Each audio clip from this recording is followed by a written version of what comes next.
Hello again, and it's time for another project. Today we're going to do some router work on this main piece here, and then we use a scroll saw to cut it out at the end. Now this is the Cerne Abbas Giant. This stands at 180 feet tall on a hillside in Dorset here in the UK, and the outline will be made of white chalk. Now nobody's 100% sure how this actually ended up on the side of the hill. Some say it was the Saxons, 700 to 1100 AD. Some say it's actually Hercules. They've done surveys on it, and on the fancy machines they use, they said there was some kind of cloak thing down here, but that's obviously lost it in time. And originally, we might as well just get it out of the way and get our little chuckles out of the way. They do reckon he had a belly button at one time, and over the years, as it's been resurfaced with the chalk, somebody in the wisdom has extended his manhood, as we're going to call it, to meet up with the belly button. So when he first started, it wasn't such a big boy as he looks now.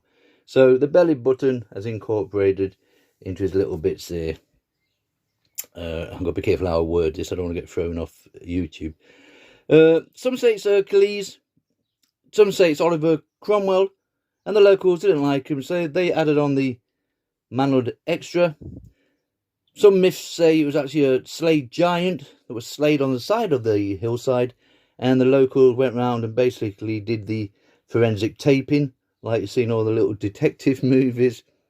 Some say it's a fertility symbol, and all the local women will climb up the hillside and do whatever they want to do around the centrepiece there, hopefully to get pregnant.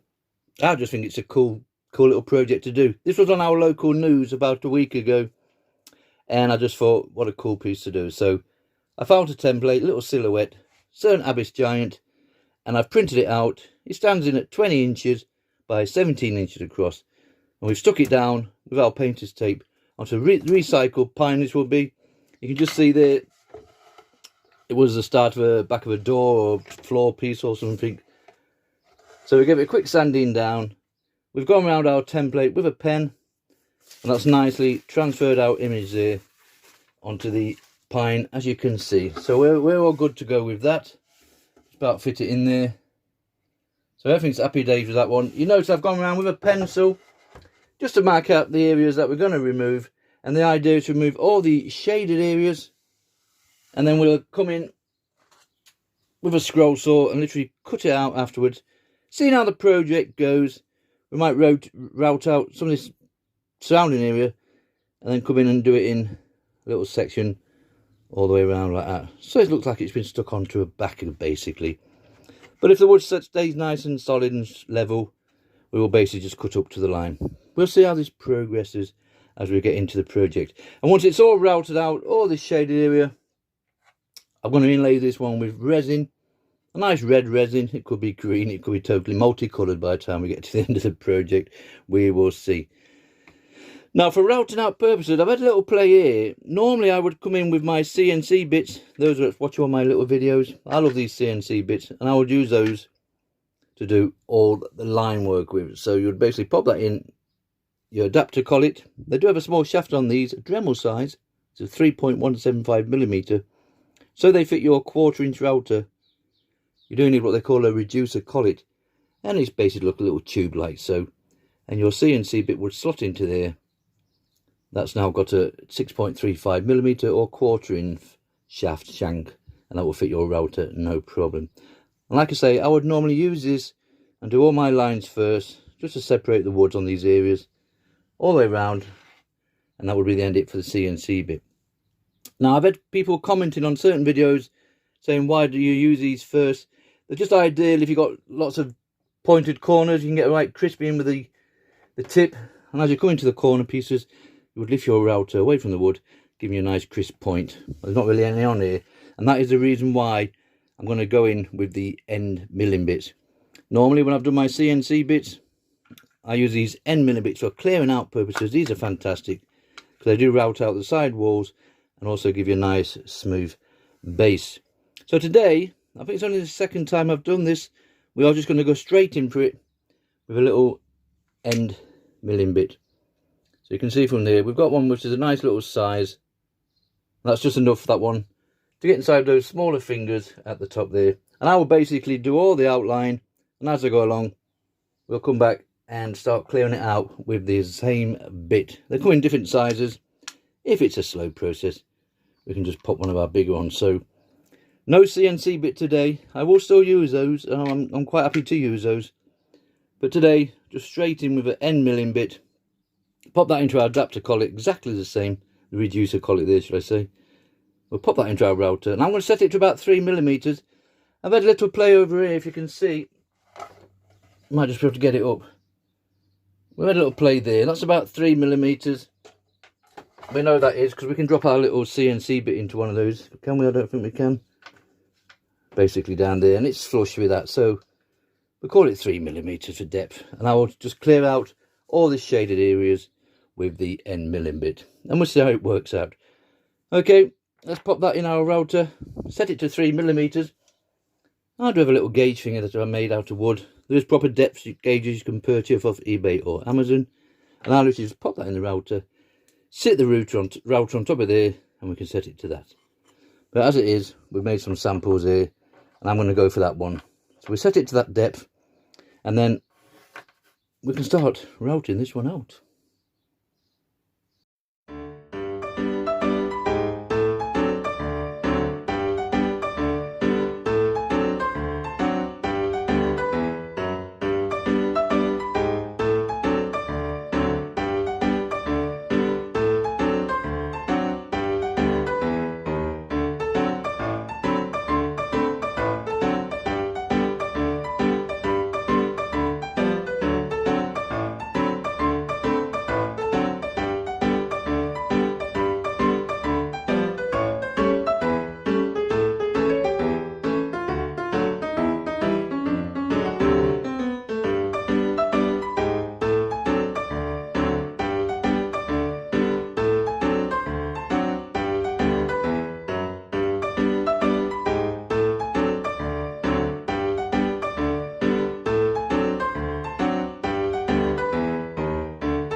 Right, we've made it all the way around with that end milling bits. Remember, the only thing about those is there's no angle of cut to them, so it is a straight cut. So anything you're carving out will have straight sides.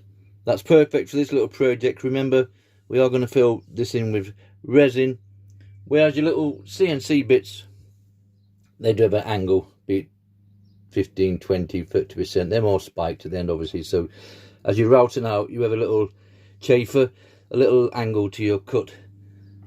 Whereas, because these are straight, obviously, like I've just said, it will be straight down. So it won't be anything fantastic, but still coming out nicely enough. We've done all our bits.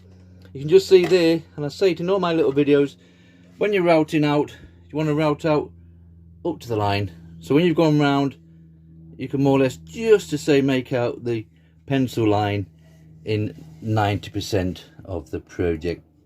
If you were going to route out on that line, especially with these end milling bits, you can see the thickness of that cutout we've already done.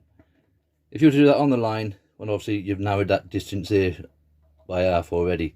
So inset up to the line. If it was outset, we'll route out up to the line on the outset bit there, which we might do yet on this one, just so we can cut it out and put a bit of a backer on it, or the illusion that we've got a backer on it.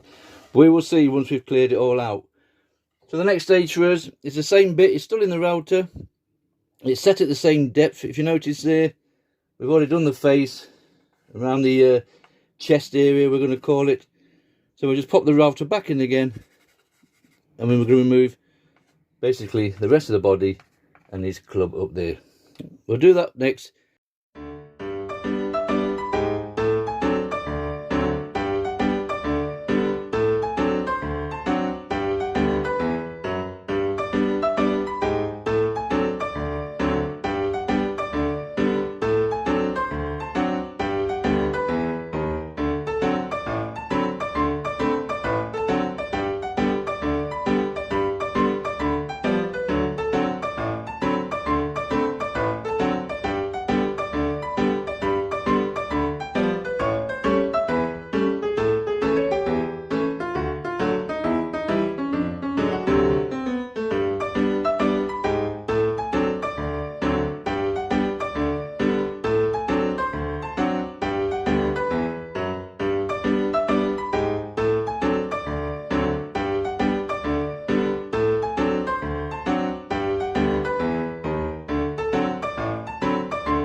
Right, we've made it all the way round with that end milling bit.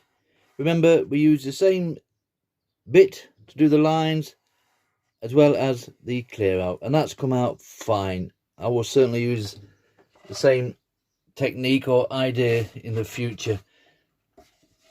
And you can just see from that, it's all nice and smooth at the bottom. I will give it a general tidy up with a Dremel, and obviously we're going to sand down the remainder of those pencil lines that you can just about see all the way around like so.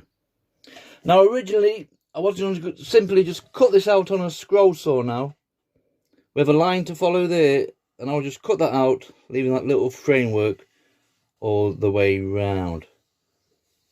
Now my second option is actually to route out the background on this. We're not going to do this full piece, we're still going to cut it out in the actual shape, but we're going to route out, I would say, an inch all the way round, and then we'll come with a little washer and go around it again, and then we'll cut that out. So basically it should leave us a little lip all the way around, something similar to that. Don't be too particular.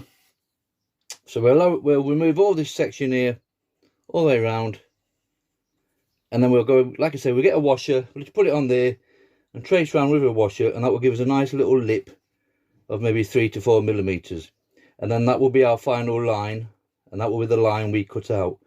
So it basically looks like you've cut it out on a scroll saw, the actual framework, and then we've stuck it to a backer. But in theory, in reality, should I say, not theory, in reality, it's all been routed out. Now I won't bore you with that bit, because basically what I did on the inside here, I'm just going to do exactly the same on the outside. So I will just quickly go around this, remove all this section. I'm just trying to keep my videos down a little bit. I do go on a little bit talking wise, so we'll remove this little section all the way around, and then when I come back I'll show you the little washer idea, and then we'll definitely cut it out on a scroll saw before we give it a general tidy up. Right, so I've cleared it all out, did exactly the same, like I say, on the outside as I did on the inside. So we had nothing to see there, so I did it off camera just to speed things up a little bit. Basically went round and then used the same end milling bit just to give me a nice width there, enough to fit in a little washer like so. Now depending on the width of that washer there would give you the width of your backer piece, or the illusion of a backer piece, should I say. And we're just going to pop it in there like so, put your pencil in and draw around the full piece.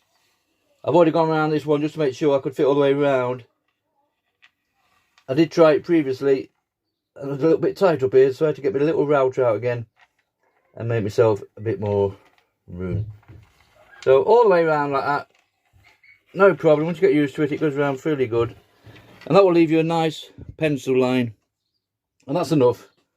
Now we have something for our scroll saw to follow, so we would literally just come to the outside of that line and cut this all the way out. We have that one section there, as you can see, in between the club and the arm. If I can just turn it in there nicely. So we will drill a pilot hole and cut out that middle section as well. Okay, so we'll go and get to the scroll saw blade now and literally just follow those lines and cut this one out. Okay, just before we cut this one out, just a couple of minutes to show you the spiral blades. There is fancier ones out there and more expensive ones, but the basic three are a pin blade, a pinless, and a spiral. Now your pinless and your spiral are obviously, they have no pins in. So quickly, a pin blade speaks for itself because it will have a pin at both ends, and that just clamps into your saw like so. When you put the blade in the saw, once we turn it around again, facing towards you, and it wants to be smooth on the way down and rough on the way up. That way you know you've got it in the right way. You might just get away with this one here. It's quite a large piece, but with these kind of blades, you've got to come down, turn your wood, come down, turn the full piece, a lot of turning and twisting. And same with your pinless blades.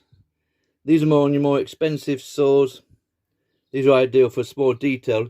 If we're going to cut out something really small, imagine up there cutting out in the centre of his eye. You'll drill a pilot hole, pop that pinless blade in and cut out that centrepiece. Obviously it was a different type of project. With the pin blade, you just wouldn't fit it in that hole because those pins would be in the way. Now for me personally, I like to use spiral blades. Spiral blades will cut in any direction because the teeth are spiraled. Just get that in there, can we? There we go. Spiraled the full length of the blade. So we can just pop this in the wood and left, right, up, down, whatever, it will cut in any directions. Whereas these two blades, they will only cut as you're feeding the wood into it. So you're going to have a twist and turn, twist and turn. But basically, we could start here with this one and just cut this full piece out without turning that wood the once. We just basically just go like so, if that makes sense. Unfortunately, with my old Draper scroll saw, I have to use these adapter clamps, and they just go on either end, and a little Allen key tightens it up, and that basically gives you the same effect as a pin blade. There's my long pin there, there's your short pins on your pin blade. But like I say, there is fancier blades, but that's a personal choice of what you want to do. So I'll just pop in our Pegas number 5 spiral blade into the scroll saw over there, and if you just cut this one out, once it's all nicely cut out, we'll come in with a Dremel with a flexi cable on and some engraving bits, bit of sandpaper, little mouse sander, give it all a nice tidy up, and then we'll be on to the next stage.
Right, we've made it all the way around with that Pegas number 5 spiral blade, as you can see from that.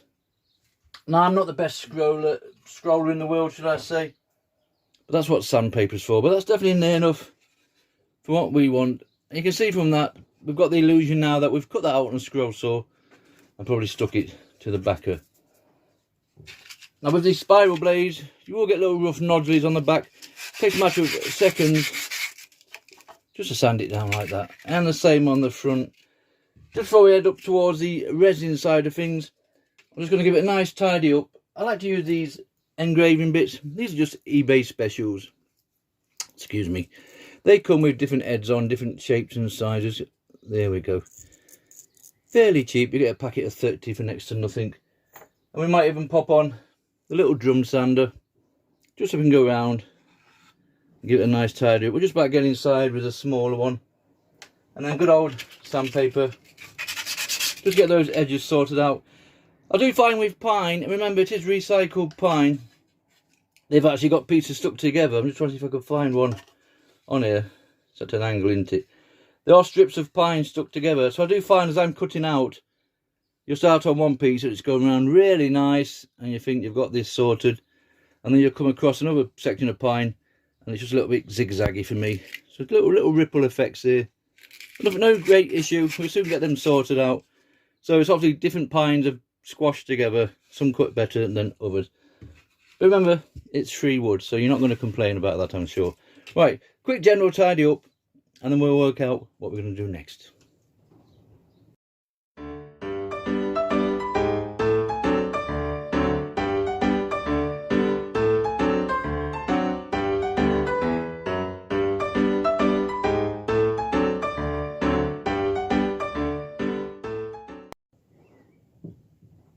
Right, that's enough sanding down and general tidying up for me. You can see from that we've cleared all our pencil lines off. We've sorted those sides out the best we can, and we've also removed all those little noddies off the back. So now it's just a simple case of putting a little bit of colour on first, just before the resin does go in. Remember, resin's just my thing. It's just a lot easier than painting all this. If you want to, you could just stain it all dark and put a lighter stain on the actual framework itself. It's entirely up to you and how you go about doing your own personal projects. Now I'm going to try a bit of light teak just on the surrounding area, and then we put a light boiled linseed oil on the actual framework itself, these routed out areas, just so you do get the difference between the darker backer. I put a little bit on there. I don't know if I can get it in there for you. I've just put a little bit of light teak on there, look, and it's just enough to say we've got the difference in wood. I did try a bit of dark teak on a scrap piece, and that's come out just a little bit too dark for me. But we know things change as we go along. You have a rough idea with your projects, but depending on how you're liking the finish, things can change. And we'll also put a bit on the side walls there. So the thing with this dye, it does spread well, so you don't want a lot. And obviously I want to try and keep it off these side walls, so it will be a simple case of really putting it on slowly on the top sections, like so, and going right up to the edge there, and just allowing that to soak in. And we don't need a lot of it on. The side bits, we can throw that on a lot quicker. That really doesn't matter about that. Get those side bits like so. You can see how that's going to darken that down. But these top bits, it's just going to be more of a steady process, like so. And I might have to go around it twice, we'll see. Okay, we'll get the general idea. I won't bore you. When we come back, this will all be completed. Right, we've done all our surround with that light teak dye. See, we've done all the side bits there as well, obviously. And we don't seem to have got any on the side walls of the framing bit, so that's good. Remember, we're going to put boiled linseed oil on there, and that will be our hardest bit. Because obviously we've got to do the top, and we want to do that little, excuse me, the little piece down the side there. So that will be the hardest bit to actually cover, but it'll be worth it at the end. So for the top section, the remaining bit of wood that we can see, just boiled linseed oil, basically just to darken it down a little bit. Remember, this will be an indoor piece, so I can't say it's actually to protect the wood as such, because it's not going to need it being indoors. So we're just going to go gentle again and basically just cover the top section like so. I'm struggling to talk today, I don't know what's wrong with me. It will be a slow process, but hopefully when it's all dried, you will see it's worth that little bit of extra effort. I don't know if you can see it from there. Lighting's gone a bit poor today, I do apologise. So I'll go off and paint all this one, not forgetting all our side bits down the side walls there. I might end up just doing this complete piece just to be safe, and then when we come back, we'll be getting towards putting a bit of varnish on. I'll tell you why, and finishing off with some bit of resin. Back in a minute. Okay, so we've done our light teak surround, and we've done the boiled linseed on top. We've done all those side sections and all. It's hard to see on there with the poor lighting. I basically film everything from my mobile phone, so no fancy lighting and no fancy setup for me. We've done all the side areas, inside and out. Because remember, when we put our resin in, we're not going to go flush with this. We just basically just want enough just to cover that wood. So we want to fill those carved out, routed out areas. So the last thing you want is to have your resin in there, then a nice pure white wood at the side, then a bold stained top, if that makes sense. So all the way round has been done, all's been sorted out. Happy days all round. So far so good. Next stage now, we're literally going to spray on some varnish. Firstly, for me, I just like a nice shiny finish on the wood. This is an indoor piece, remember, we've been filled with resin, but I still like to have a nice shiny finish, and we'll get all those side walls done. And the second reason is it'll just help. I mean, I don't have a lot of it personally with pine and stuff, every wood will vary, is bleeding into these side walls. If you imagine these grains of wood being like straws, and as we've routed in, we've opened up the straws on these side sections here. So sometimes with paint and resin and your black paint, what you put in your spray, when you come to sand it down, it's bled into those side walls. So it's what they call bleeding. So to stop that, you can get wood sealers, basically brush it on. It looks like milk in colour, the ones I've seen, and once it dries, it seals all inside those walls there. And we could have the same issue with the resin, so we don't want that. So that's also why we spray on the varnish, because hopefully it will seal those side sections. So nothing too fantastic for me. It's gloss varnish today. It could be that's a gloss varnish, a 151 in the corner over there.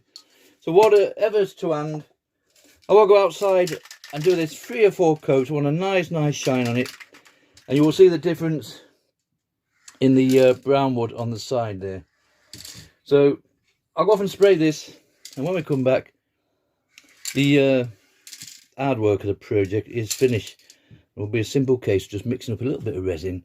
We'll pop a bit of colour in there. I'm not too sure what I'm going to do yet. One time we're going to go crazy. I was going to do rainbow colour through the whole thing. Then I was going to go for green.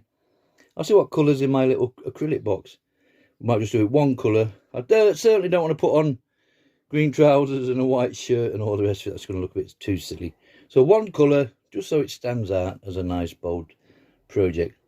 But before that, we'll give it a nice spraying, just to seal that wood and to give it a nice shine. We'll go outside. It's a bit windy today, but hopefully we'll get away with it.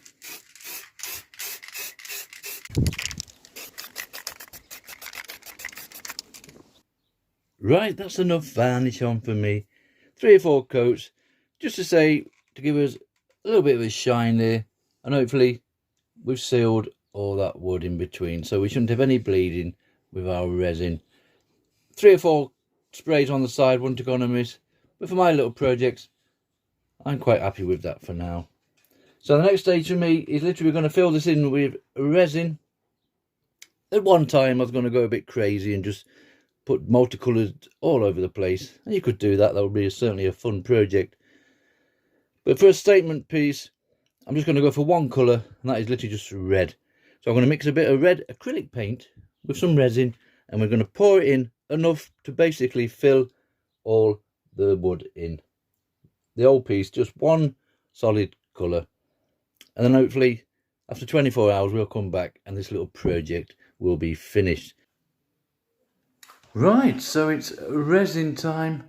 I'm basically just going to fill this complete project in with resin.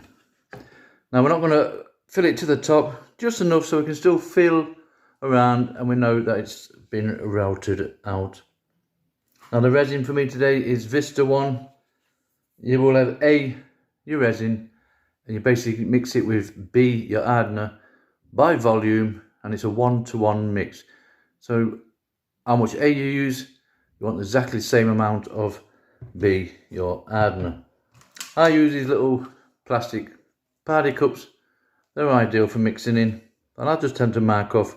They have little grooves on the side, so I've gone up 6 for A, and obviously we've gone up 6 for B. Like I say, it's 1-to-1, so basically the same of A and B. Some resins are 2-to-1, some are 3-to-1, some are deep pour resins. Some resins you actually mix by weight, so you will need little digital scales, but this is just by volume. So long as we've got the same of each, be near enough for us. Now I've just noticed with this one, it's quite solid. So you'll find that with some resins, it's been left for a while, so we just stand it in warm water for a good half an hour and it will soften it up. And I've literally just done that, so that's ready to pour out.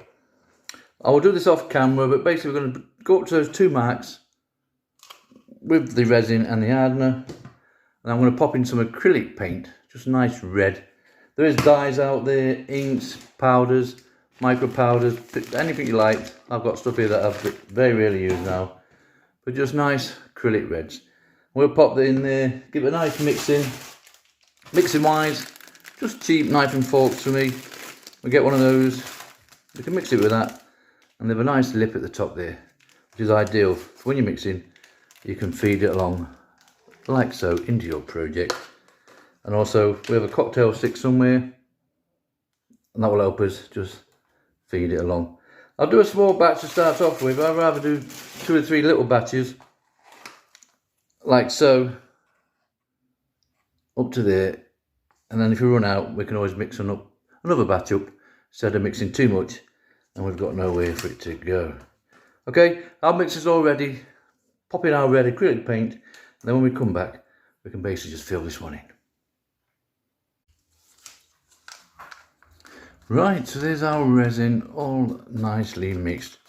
I know for a fact there won't be enough here to do this in one go, but we're going to spread it about a bit, and that will give us enough time to mix up another batch.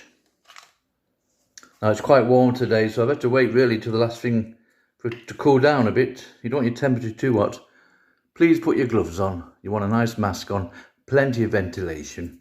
Some people can have quite a reaction to the resin should they get it on your fingers.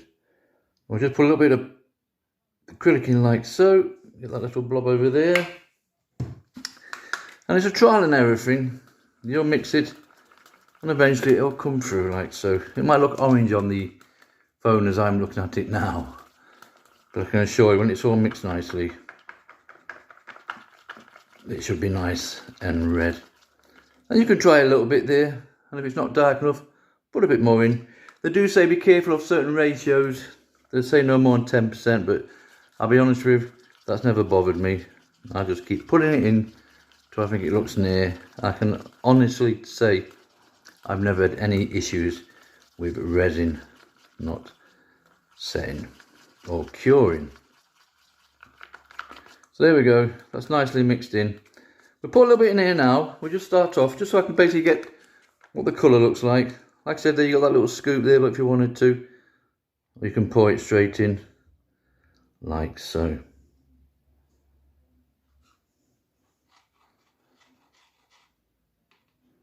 I'm just going to pop a little bit more in there. I just like to go a bit more, a little bit darker. So I'll come back in a minute.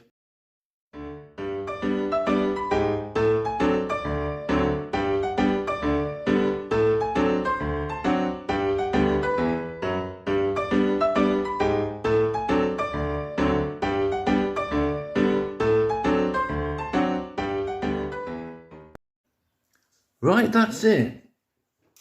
That's all nicely filled in. Believe it or not, I had enough with that first batch. So that first mix that we did was plenty, just to say to fill that up. And remember, we only wanted to literally just cover the back. So when it's all nicely cured, we can still feel the routed out areas. Next stage now, just find a lighter, something like this, and we just want to skim over the top, keep it moving at all times, and you'll see those little air bubbles just all disappearing like so. Now we'll come back in 5 minutes and give it another little skim over, just to make sure we've got them all. And you can see from there, that's fine. Now we'll put it to one side, get a nice tray, cover it over. Any flies, bugs, dust, it will find it like a magnet. So we'll cover it over, come back in 24 hours, and we'll see what we've got. Right, that's it. This little project is finished. Now it's actually been less than 24 hours since we put in our bit of resin in there. Remember, just mixed in with cheap red acrylic paint, and it's just been enough to fill it all in nicely. I don't know if you actually get the true colours on here, but it's just a nice darker red than what it looks now with the light on. And it's gone all the way around, and it's just enough to seal it all and cover the whole piece in one go. If I can just show you quickly, remember I marked it off A and B for our resin. Sorry, A for the resin, B for the hardener, and basically that black section there, that is the amount of resin we use. So a little bit goes a long way. That's why I don't like to make a full cup full. Start using it all and you got leftover. And we managed it all with that. Personally, a little bit more in there wouldn't have gone amiss, but it certainly covered the base of the wood like we said it would do. So just remember that when you're mixing, there's literally just over an inch there, inch and a quarter, 30mm or whatever of resin mixed with the coolant, and that was enough to do one project. So one mix only. It was really hot yesterday and it was thickening up on me far too quickly. I really had a panic on towards the end. It doesn't help when you're trying to do bits of filming in between and other jobs that need to go on in the household. So nice temperatures, not too hot, you don't want it too cold. But that's it, it's all complete. So remember, we've routed it out on recycled pine. I have actually put a little hook on the back, and that's plenty for hanging purposes. That would also look nice on a separate round stand if you wanted to, but for me it just go on the walls somewhere. For hanging, I'll just use these cheap eBay special hooks. You'll get to 100 for next to nothing, and they're ideal, and they come with screws and stuff, and they work fine for hanging up your little projects with. And remember, we did it all with the end milling bit, so just one bit for that. We did all our lines, and then we did all the clear out at the same time. And remember, we also routed out the back on this one, just to give the illusion that it just looks like a scroll saw piece. We've actually cut out all this separate frame, and then we stuck it to the backer. But in reality, it's actually all one solid piece from there. And you can just see the subtle difference. You're not getting the best effect here with the lighting. Remember, I do just film off my mobile phone, but I can assure you it looks better with the light teak at the back and just boiled linseed for the main piece itself. So just Rustin's wood dye, that's a light teak we use there, and then we use our good old boiled linseed. It makes an appearance on most of my projects. That will get darker in time, so just bear that in mind. And then we just sprayed it all with a good old varnish, anything we can find. One, just give that little bit of shine, remember, and two, we need to seal the side walls in. One, to stop the bleeding, and two, it just gives you less bubbles. If you're going to pour your resin onto just pure naked wood, you might get a lot of bubbles in there, but we've got no issues whatsoever, apart from being maybe a little bit thicker. And you can see from there, everything's gone fine. So that's it. This little project is finished. So it's the Cerne Abbas Giant. Remember, he stands at 180 feet tall on a hillside in Dorset. Ours will stand at 20 inches by 17 inches across. We routed it all out on recycled pine, and then we laid it with a resin mixed with acrylic paint. And that's it. This little project is finished. Thank you very much for watching.